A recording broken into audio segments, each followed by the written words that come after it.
Everyone knows that cybersecurity is a hot-button issue these days. But most people think it is the realm of government actors, large businesses, political parties, and the big dogs that are out there. It's actually not true. Those are just the things that are making the headlines. The fact of the matter is that cybersecurity is a significant problem for the small to mid-sized business market. In particular, the field that I work primarily with, law firms, it is an issue for the small to mid-sized firms. So my goal here today is to talk about, with it being a new year, what does 2017 have in store with regards to law firm cybersecurity? I'm going to talk about 5 myths, 5 top threats, 5 things that you can do, and we're also going to talk a little bit about legal ethics.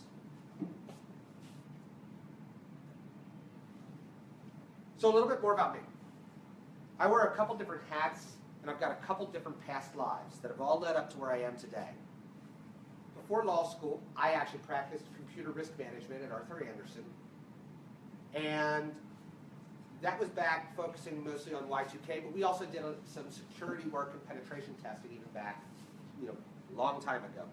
I decided I wanted to go to law school. I decided that I wanted to be a tax lawyer. And then I subsequently realized after doing that for several years that I didn't want to do that anymore. While I was at a small tax litigation boutique, I hired a company to come in and do a technology refresh and a legal application installation, and that company is SpliceNet. And I hired them to come in, and I thought they did a really good job. I met a gentleman named Jim Gast, who you're all going to meet later on, and he and I, we got along pretty well. After I left the practice of law full time, I reached out to Jim and said, hey, I want to do what you do. At the time, it was mostly software consulting, legal applications, infrastructure work. But as things have changed and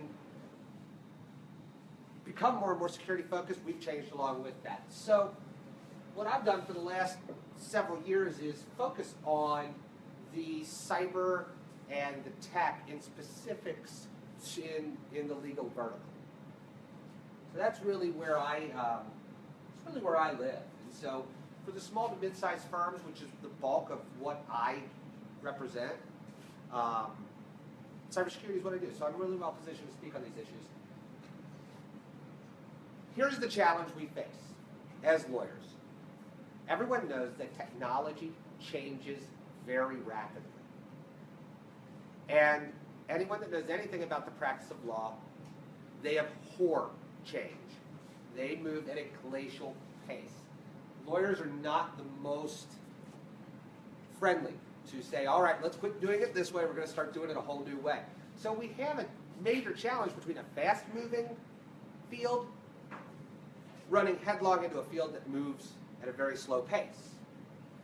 And what's happening is the practice of law has fallen way behind the times. And this has made them a target.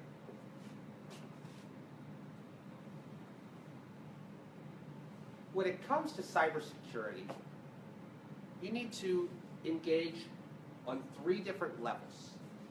Okay, and this is all overview here. You need to understand the legal concepts behind cybersecurity. You need to understand the technical concepts. And you need to understand the business impacts. You don't have to be an expert in all 3, but you have to view all 3 if you ignore any of them. And most lawyers absolutely skip point number 2 and point number 3. They think that's someone else's problems. I've got news for you, that's not going to cut it going forward. So you have to understand all 3 of these. So today we're going to answer 4 questions. 1, how safe is your practice's operations? 2, how do you identify cybersecurity issues? 3, can we use cloud technologies in the practice of law? And 4, how does the duty of competence apply in today's tech-based legal practice?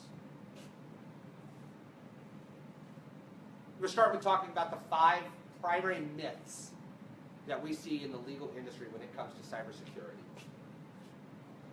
Myth number 1, I'm not a target. It's It's the big firms, big fish out there that they're going for. They don't care about me. I'm little. I'm off their radar. You're wrong. You are a target. The size of the firm itself is almost irrelevant.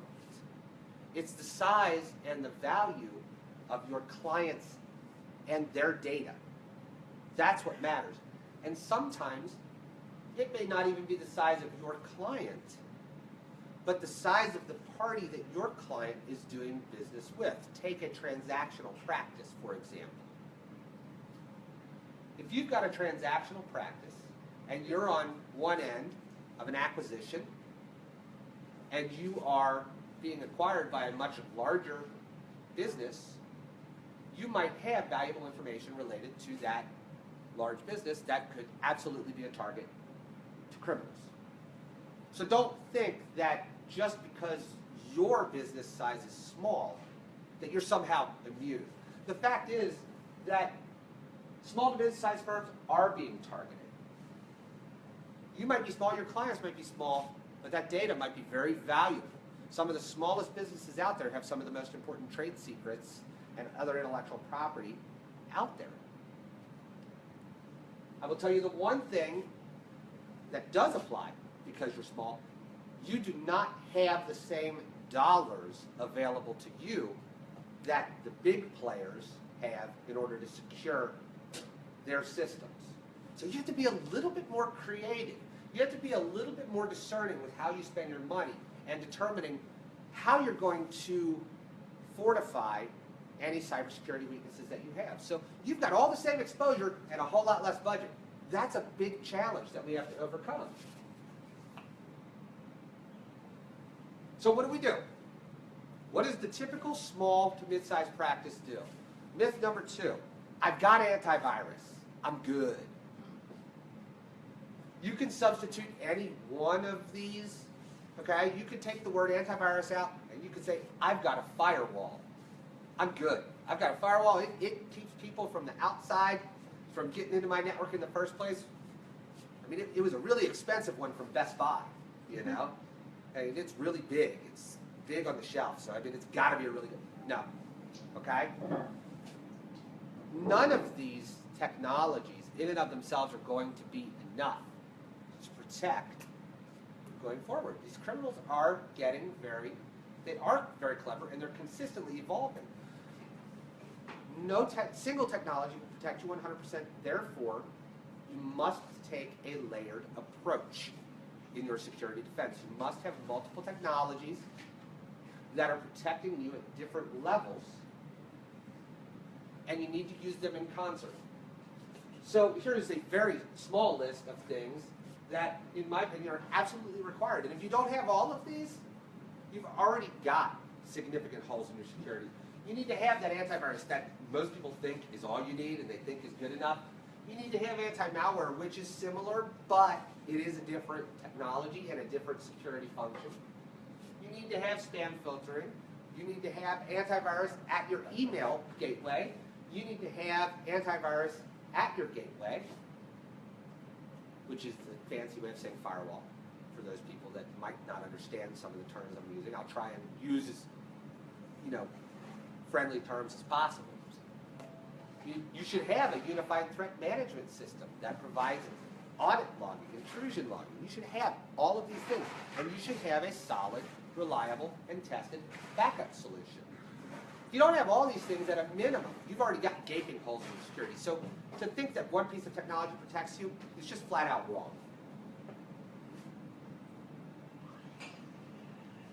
Myth number 3, everybody thinks it's some shady guy in a basement somewhere with a hoodie. I mean, and this is the picture that you see on the internet all the time. The guy at the keyboard with the hoodie on, the dark, shadowy figure. The fact of the matter is, the external users, they're not your primary threat.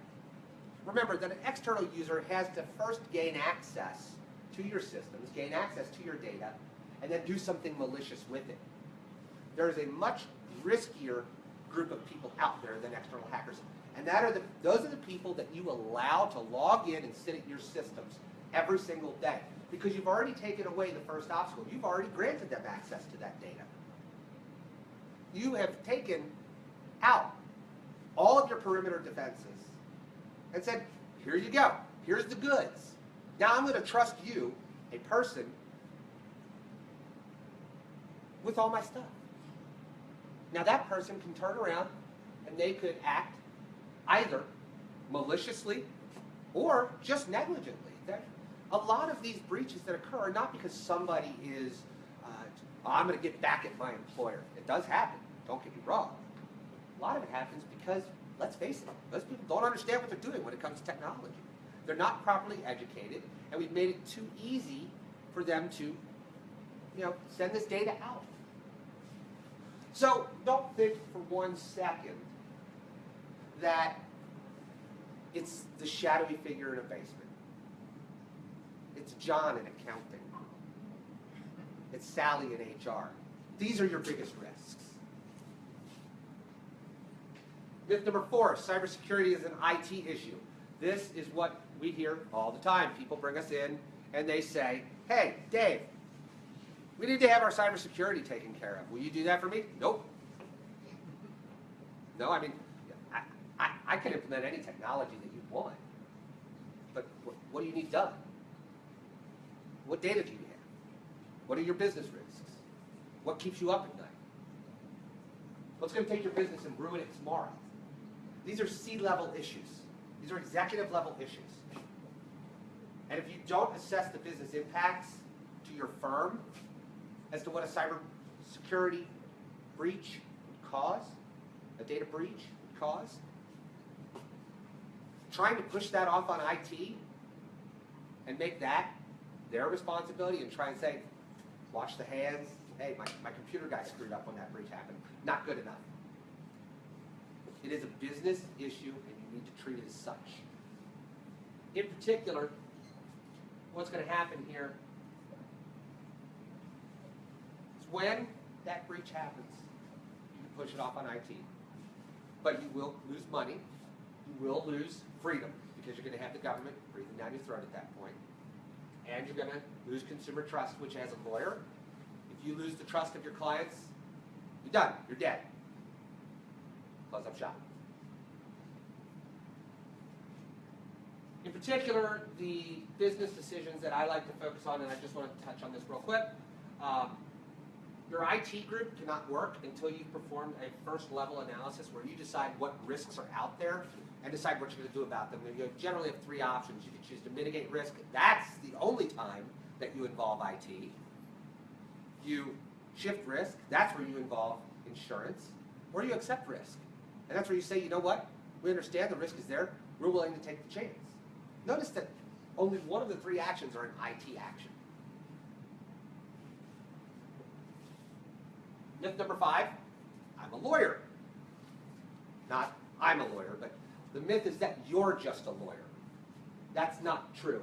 You're not just a lawyer, you're a business owner, and you need to start thinking like one. Even if you are employed at another law firm, even if you're not an owner of that law firm, you need to think of yourself as running a business. You represent clients. You are serving their business needs. You are a business person, not just a lawyer. You're not just a lawyer, you're a possessor of valuable information. People want data. They want names, they want numbers, they want business transactions, they want anything that they can find. You hold that. You're given it by your clients. You're not just a lawyer, you're a trusted confidant to those clients. They're freely giving you stuff that they're not going to give anybody else. And they're trusting that you're going to protect it. So just say I'm a lawyer, I'm not an IT guy, is not good enough. And the fact is, you're not a lawyer, you are a target. So understand that.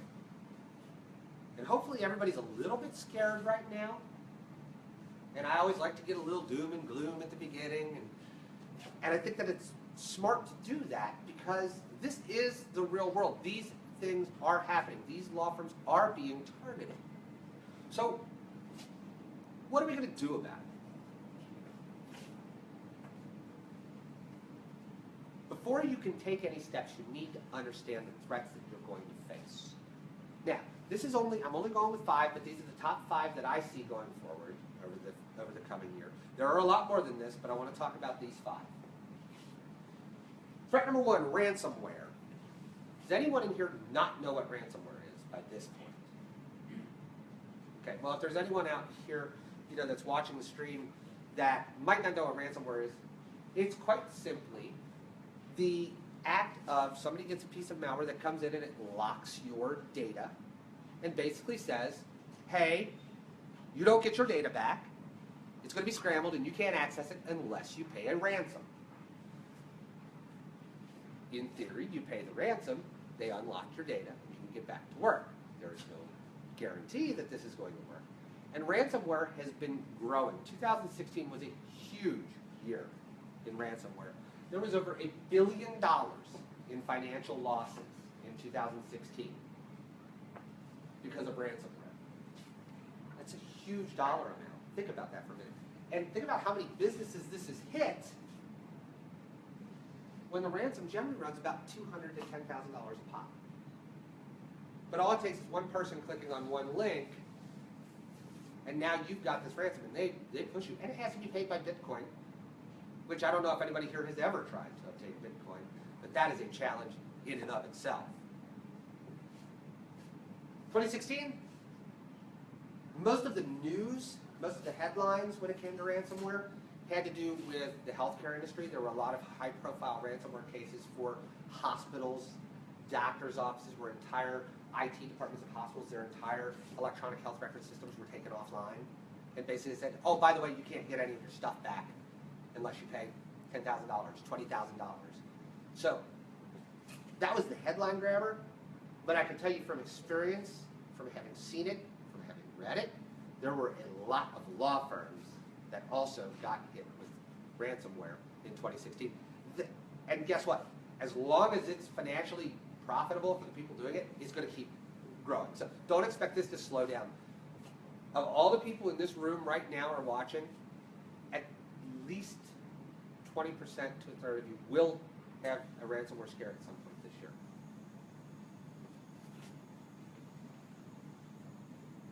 Threat number 2, phishing and spear phishing. Let's talk about what that is. So here's how I like to explain it. You've got phishing, and this is the act of trying to get sensitive data from somebody by tricking them into giving it to you. So you receive an email from your bank. Hey, there's been some unusual activity on your account. We recommend that you log in. We recommend that you change your password. Click on this link. You click on the link. It takes you to the web page that looks just like your bank's web page. You put in your username and password in order to log in and change your password. And you did it, nothing really happened. What you don't realize you just did is you actually went out to another website purposely designed to look just like your bank's website, and you just emailed your username and password to your bank website to some third party, which immediately gets stored, turned around, and sold on the dark web. Happens all the time. That's phishing. That's on the rise. And these people put a lot of effort into writing emotionally charged emails to, it becomes very hard not to click that link and thought, oh my gosh, this bad thing is going to happen. PayPal just emailed me that there's this transaction from this place that I actually do. I was here a couple weeks ago, but I haven't charged anything there. They make it seem very legitimate. Spear phishing is slightly different. Spear phishing is more about trying to obtain records from people. It's targeting an individual person, whereas phishing is a little bit broader scoped. Try and see what's out there. Spear phishing, I'm going to go for this one particular person. I'm going to try and get information from this person. You'll see this a lot with people that work in positions that have a known access to sensitive data, people in HR, people in accounting, people in payroll, groups like that. You'll oftentimes, and if you pay attention, we're heading into tax season right now, so you're going to see a lot of instances where people fool payroll and HR people into sending W-2s. Oh, hey, I need you to send me over everybody's W-2 so we can double check something. Oh, I'm sorry, here it is. So you just sent out every employee's W-2 to some third party because you got tricked into sending it. you're going to start seeing a lot more of that happening as we head into W2 season. Finally, we have this concept called whaling, and this is what most people have heard of fishing and spearfishing. A lot of people have not heard of whaling. It's the exact same thing as fishing, but you're going after whales. And I think that this is important to understand that lawyers are targets for whaling because the bad guys, technical term, they understand that lawyers have really important information. They are whales. They are high profile. So you'll find that people engaged in whaling will go after senior executives, people in trusted positions, things like that, lawyers, doctors, stuff like that. And it is just a fact of the matter that a lot of times the most senior folks in a business sometimes are also the most senior folks in life and might not have the same level of tech savvy that some of their junior counterparts might have. So not only are they in a higher trust position, but oftentimes they might have a lower level of ability to protect themselves. Threat number 3, the Internet of Things. Hopefully everybody has heard of the Internet of Things. For those of you that haven't, this is all the little doodads and gizmos in our lives that are talking to each other. These are all of our Nest thermostats, our smart thermostats, our smart beds, our smart light bulbs, our web cameras, our DVRs. I have Amazon Echoes all throughout my house with Alexa, and I talk to her, and she hears everything that I say in my house. Now, supposedly, she only listens when I say Alexa, but there was a case that I need to get a little bit more up to speed on, but there was a big murder case recently where Alexa played a big role in the evidence. So these things are dominating our world more and more. As the next time you buy a washer and dryer, you're going to have the ability to buy a smart washer and dryer. Next time you buy a car, you're going to have the option of buying a car. If it doesn't drive itself, you're going to have the option of buying a car that connects to your computer at home, connects to your home, knows how to communicate with your mechanic, with your house. All these different things. Well, with a billion different Internet of Things devices out there, some of them are woefully inadequate when it comes to the security that's put in place. So what happens is bad guys utilize these weaknesses. You might put that DVR box in your home, that webcam in your home, and a group of malicious actors can hack those devices, use those devices to carry out, crimes, and you never even know it, because as long as they leave that little function that you expect it to do, you would never see it. You don't log into your web camera. As long as you can hop on and see the video feed, you don't care everything else that's happening on there. And this is not just hype. I don't know if anybody remembers, I believe it was early November, a big chunk of the internet basically went down. And there was a company out of Massachusetts, Dime, and they're responsible for, and I don't want to get geeky here, but they're responsible for name resolution. Basically, when I say I'm going to go here, you're on your computer, I'm going to go here, it brings the here to you, all right? And what happened was a bunch of hackers took over a bunch of Internet of Things connected devices and turned around and used them to engage in an attack that overwhelmed Dime's systems. Dime could no longer process these resolutions, these name calls, these address finds. And all of a sudden, Twitter's down, eBay's down. All of these major sites go down and are completely inaccessible because of weak security on Internet of Things connected devices. This is going to continue. Threat number 4. This is now the second time I've talked about this. You're going to notice a theme here as we go through. Threat number 4, your end users. I want to look at it a slightly different way here. Your end users can break things in all sorts of ways, and you put everything in place and your end users will find a way to break it. But here are a couple key ways that we're seeing it happen a lot. Shadow IT. What is shadow IT? Shadow IT is the use of technology that's not approved by the business for accessing, using, working with, transmitting business data. The best example is you've got legal documents. You want them saved on the server. Somebody saves them in Dropbox. They might even have the best of intentions. Hey, I work from home a lot. I'll put Dropbox on this computer. I'll put Dropbox at home. I'll be able to get a lot more work done. I'm helping my I'm helping my employer. This is not always a malicious decision, but I hope that you can understand the challenge and the risk associated with end users choosing to use these technologies and store your potentially sensitive data in a system that you have no control over, and oftentimes no idea that they're even doing it. That's why it's the term shadow IT. It's behind the scenes.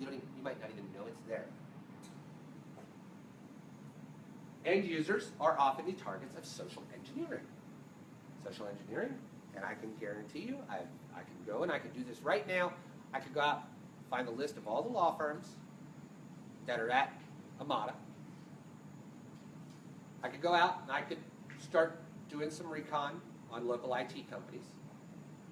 And I will come across some IT company that lists one of these law firms as their clients. I mean, we do it. We say who our clients are. Most businesses have a testimonial page. I now know XYZ company uses SuperTech. All I'm going to do is I'm going to find the main phone number for XYZ company, and I'm going to call up. Hey, this is Joe with SuperTech. We just got some really nasty looking alerts from your system. And remember, I know technology enough. I'm a bad guy. Not me, but I know enough about this that I can say, hey, I got some alerts on your system. They're really suspicious. I need to remote into your computer, and I need to check the event logs on your system. Is that okay? Yeah. What do you need me to do? Well, I want you to go out to join.me, and I want you to put this.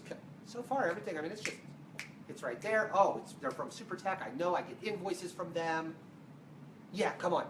Well, and I could do this. I have no doubt that I would have a success rate above 20 to 30% of doing this. And I would immediately be given access to whoever answered that phone's machine, and I'm on your network. At that point, I could install all kinds of bad things, access all kinds of data. That's social engineering. That's your users. That's them not understanding the risks themselves.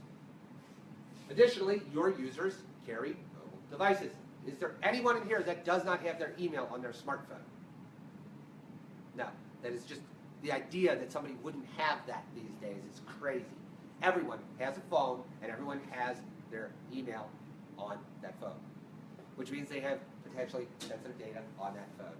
Is there anyone in here that doesn't have a password on their phone? That can just turn it on? Okay.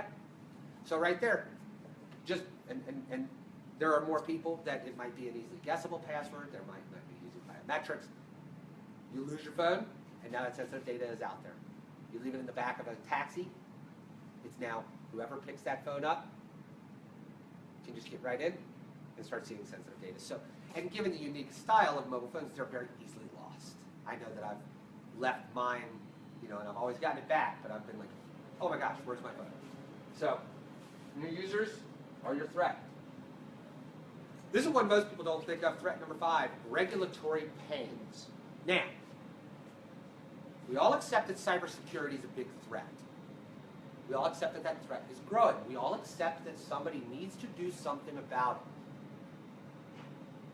The problem is that we're seeing regulatory kickback at this point. If we think back to the early 2000s, around the turn of the millennium, we think back to things like the Enron scandal and whatnot, and we saw the kickback with Sarbanes-Oxley and how it spawned an entire industry, and people are still living with the repercussions of doing that. This is a very real threat that you're going to face as more government groups regulate cybersecurity. You're going to have more and more rules, policies, requirements. You're going to see the fines increasing. And so you're going to be living with these compliance issues long after the IT folks have felt like they've gotten a grip on things. And you're going to have overreach as well. So this is a very real threat. So what can we do to protect ourselves? I want to talk about 5 more things. Step number 1. You need to know the data that you hold, and you need to understand the regulatory requirements that are imposed upon you. The regulatory compliance rules that you have to follow are based on the type of data you hold. And in a law practice, you might hold a lot of different kinds of data. If you hold PHI, you could be subject to HIPAA as a business associate, and all of the rules and requirements that come along with it. If you hold tax information in certain situations, you could be subject to IRS Regulation 1075, which I don't know if anyone's ever had any experience with this. I'm currently working on a very big audit with 1075, and it is a beast of a security regulation. If you hold payment card information, you could be subject to PCI compliance standards. If you hold other personal information, you might be subject to the rules of the FTC, other trade groups. It really depends. But until you understand your data, know what you actually hold, you can't even begin to understand what regulations apply to you. So start by understanding what it is what you have. Step number 2, encrypt your data. This is not a silver bullet. Encrypting your data in and of itself is not enough. As I said earlier, no single step is 100% effective. However, encryption, remember I told you earlier, the bad guys, when you have ransomware, they'll encrypt your data, which essentially means they'll scramble it. You can't get to it unless you pay the ransom and they give you the key. You can also use encryption in a good way where you scramble it yourself and you retain the key. And unless somebody else obtains that key, they can't unscramble the data. If I had an unencrypted hard drive on anyone's laptop, I could pull it out, put it on my computer, and I don't need your Windows password. I can get to your data without that. It won't take me very long at all. You encrypt that same data, as long as I don't have that encryption key, I now can't get to that, even if I have the actual hard drive and I steal it physically from you and plug it into another computer. It's that scrambling technology. And in the newest version of operating systems out there, it's wizard-driven, it's free, and anyone can do it. It's very simple to do. There's no excuses not to. Step number 3. I mentioned earlier, you have that choice between mitigating, shifting, or accepting risk. This is option 2, shifting risk. You need to understand, that's an important word, and obtain cyber liability insurance. Don't just go, oh, I'm going to go get a cyber policy, and Google cyber policy and choose the first thing that comes up. This is a very new type of insurance policy. It's being provided by a lot of different sources. So you'll find traditional insurers are starting to offer cyber liability policies. Maybe it's built into a general commercial policy. Maybe it's a rider. Maybe it's a standalone policy. You're seeing specialty insurers that just do cyber policies. We actually work very closely with one particular group that they do cyber policies. Awesome policies, but most people in this room would never have heard of the company, but they're a very small group that caters to our industry for cyber policies. And then you've got your malpractice carriers. Almost every lawyer, I honestly don't know in Illinois if you're required to have malpractice insurance, but in many states you are, and even if you're not, most lawyers choose to carry malpractice insurance. A lot of times the malpractice carriers will include some sort of cyber policy. I know mine in Ohio, the Ohio Bar Liability Insurance Company, every insured attorney also has a cyber liability policy. It's not the greatest in the world. There are better out there, more comprehensive that you can actually afford, but at least there's something. But you have to actually read each of these policies to see what they give you. Don't just say, oh, I've got a cyber policy, because they can vary wildly on the premiums that are charged, the things that are covered, the responsibilities of the insured, as well as what is excluded. Scary example. I have heard a story of a company that had a breach. They had cyber insurance, and I'm holding the details here because that's what makes it interesting. And the insurance company denied the claim. Nope, we're not going to cover the breach. We have cyber liability insurance. Yes, yes you do. It was corporate data. Yes, yes it was. It was a corporate machine. Yep. I was working at home over VPN. Doesn't matter, home network, sorry. There was an exclusion in the policy that if the breach occurred, even if it was an encrypted VPN tunnel from a home machine to corporate data on all corporate-owned equipment, the exclusion said you were on a home machine, covered, denied. You have to actually read these things. Step 4, prepare and practice your incident response plan. We all remember fire drills from grade school, and they probably still do them even here. Because the time to figure out where I'm supposed to go when there's flames at the door is not when there's flames at the door. I need to know what I'm doing beforehand. The exact same thing needs to be done when it comes to cybersecurity. You need to have a plan. You need to have, what are we going to do when we have malware, when we have ransomware, when we discover that somebody has breached and hacked into our systems, when we realize that John in HR just emailed all our W-2s to somebody who we have no idea who it actually really was. We just know it was not where it should have gone. So now every employee's W-2s are out there floating around in the world. I'm not going to go through every one of these points. I can provide these to anyone that wants them. But the important things to have in any incident response plan is defining the data and the incident, as well as severity. And then what are you going to do given I have an incident severity level 1, 2, 3. If it's 1, I have to notify these people internally, these people externally. If it's a level 2, I need to I need to contact local law enforcement. If it's level 3, I might need to contact FBI, Homeland Security, groups like that. I might have to reach out to the IRS. Might make disclosures. I might have to reach out to Health and Human Services. It depends on the data. So I can't tell you what your plan is going to include because I don't know your data. I don't know what you're subject to. But you need to have this written down because you don't want to have the breach happen and then try and figure all this stuff out. The statistics show that people that have a documented incident response plan and practice it will have much faster turnaround time and generally have liabilities that are about 60% less than people that don't have an incident response plan and just react when that breach actually occurs. Not only do you need to have a plan, you need to test the plan. Just like the fire drill, you do dry runs of it because that's how you determine whether or not you've got gaps in that plan.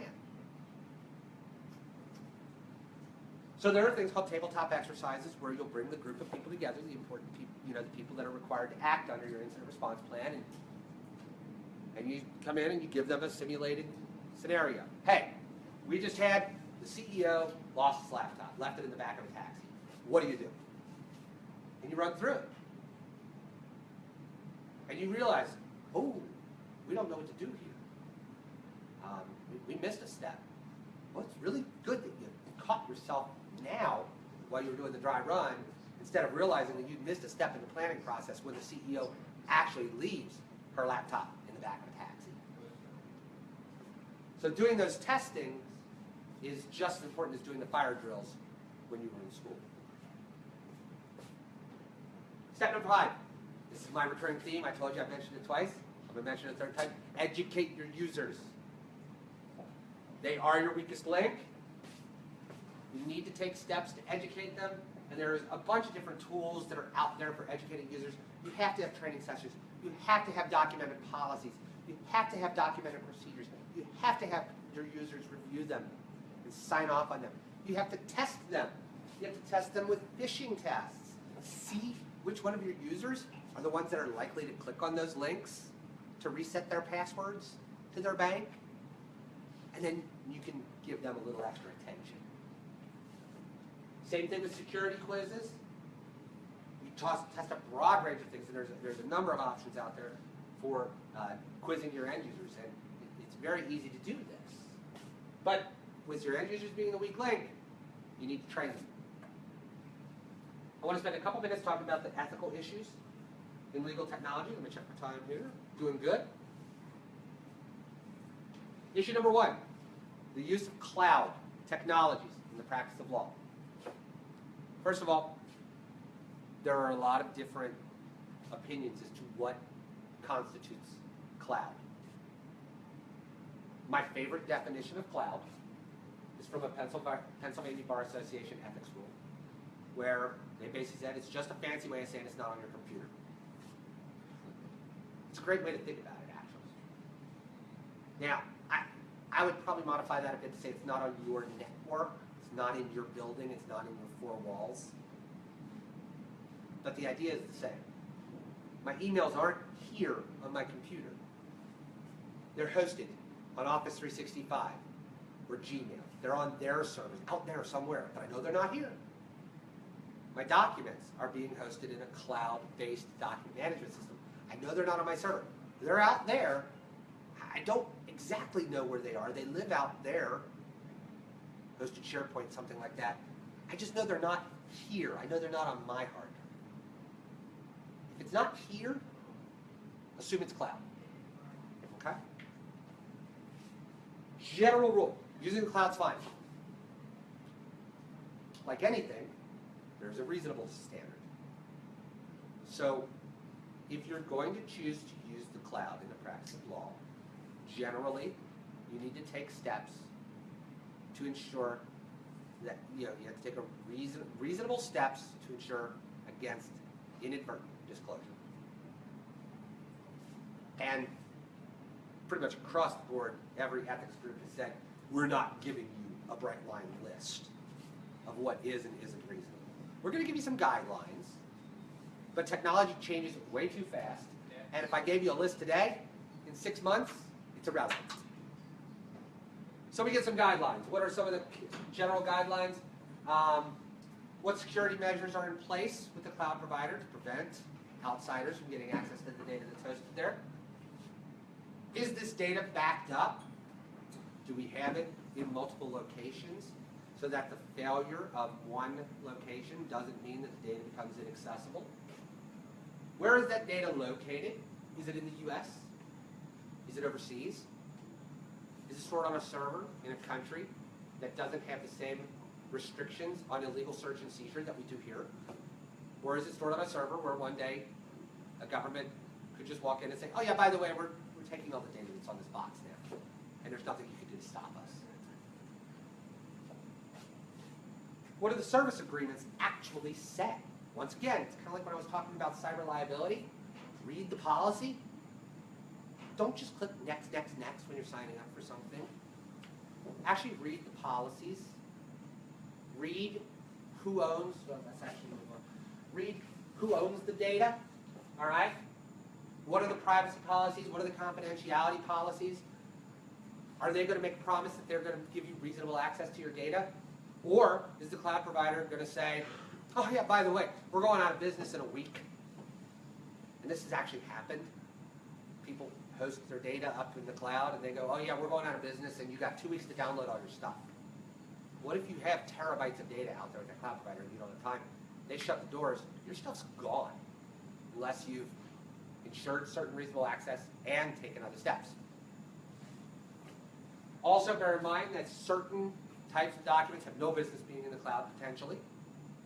And I'm not giving any bright line answers myself, but intellectual property, trade secrets, stuff like that are so sensitive that it requires some extra thought process before you put those things in cloud storage, just because of the heightened sensitivity and value of that data.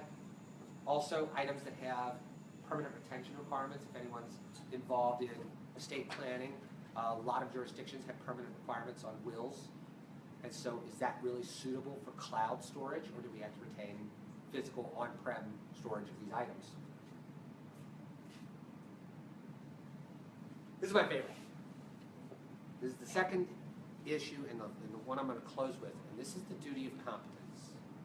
Now, every lawyer understands that they have a duty to be a competent lawyer. Part of your ethical responsibility is to, do these little things like understand the law, understand how to represent your client, be able to do your job. Several years ago, the ABA Model Rule 1.1, which is the duty of competence, was amended, and in the comments, they amended comment number 8. And I'm going to blast through most of it, but this is where it talks about what does it mean to be competent? You need to do things like continuing legal education, stuff like that. But it added the language to maintain requisite knowledge and skill, and lawyers should keep abreast of changes in the law and its practice, including the benefits and risks associated with relevant technology. This language was adopted verbatim by the state of Illinois in October of 2015, effective January 1st, 2016. Meaning that in the state of Illinois, and I believe 15 other states that adopted this verbatim, there is now a duty of lawyers to understand the technology that is used in the operation of their practices. You cannot stick your head in the sand and pretend like IT, technology is an IT problem. I don't have to know how to use it. So what does that mean practically speaking? I see three primary areas where technology and this duty of competence matters. One is in the day-to-day operations. Are you using technology in a way that benefits your clients? Let's take, for example, an attorney who says, and I know attorneys that pride themselves, I don't use email. I refuse to use email. If someone sends me an email, my assistant prints out that email and gives me the piece of paper for me to read. I'll mark it up and give it back to them to respond from my account. Is that an appropriate use of technology for an attorney? I have attorneys that resisted having email at all because they didn't want to deal with it. But their clients wanted to communicate electronically. You now have an obligation to make sure that you're providing technologies that allow you to represent your clients properly. Electronic discovery. This has been a big one. Electronic discovery is a 600-pound gorilla in and of itself. And most lawyers don't get it. The problem is now you don't have the ability to say, I don't understand e-discovery. Every single case that's out there has the potential of having electronically discoverable items. And lawyers have been smacked down and have been disciplined for not handling the e-discovery process properly. And they've been told by ethics committees that saying you didn't realize that this type of discoverable material was out there is no longer acceptable. If you don't understand electronic discovery and the electronic records and the ways to get them, what you should be looking for, you better get someone that does, because ignorance is no longer an excuse. And of course, cybersecurity, which I spent the bulk of today talking about.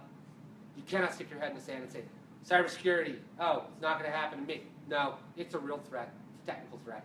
You need to understand what you need to do to protect yourself, and you need to take some reasonable steps to protect yourself. You cannot ignore it any longer. Here's what we don't know in every jurisdiction yet. What level of delegation is acceptable? How much of the technology does the lawyer have to actually understand? Is it enough to delegate to another person to report back to me that we've got adequate technologies in place? Can it be delegated to non-lawyers? Can it be delegated to third parties outside the firm?